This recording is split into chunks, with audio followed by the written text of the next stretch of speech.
What's good, everybody? Welcome back. So today we're working on a 2004 Nissan Versa, and we're gonna be doing the blower motor. As you guys can see, I already have it out. It is pretty simple, and I just wanted to show you quick what you guys need to remove in order to get to it. And the only thing that you need is a Phillips and a number 8 socket. First of all, you're gonna want to remove the Phillips screws that are right here on the bottom, which is 4, is 2 right here and 2 on this side, and then on the top is gonna be 3 of them. To remove that, the glove box is going to come out. After that, you're going to want to remove these, which the first one is going to be located right here on the top, and that's a number 8. Same thing with this one. All of them are going to be number 8 socket. So one of them is going to be right here on the bottom, one on the top, and then this one right here, this is the one located right here. If you don't remove it, it's going to be hitting it.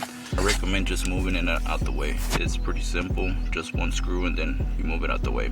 And then to remove the blower, it does have this connection right here. So once you remove the connections, the blower is gonna be right there.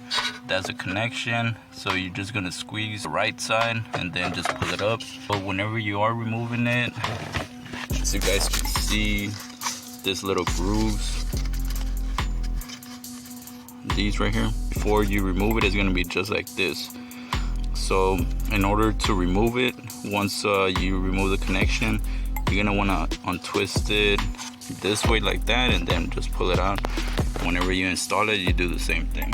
You just put it in, twist it, and then put everything back together. But yeah, this is a little quick video just to show you guys real quick that it's pretty simple. Okay, so I went ahead and put it on. That way you guys can see how it's sitting. As you guys can see, the connection is gonna be up, which is right there. The only thing that you gotta do once you remove this clip, just go ahead and twist it clockwise and then just pull it out. This little module right here, it was kind of sitting right here below.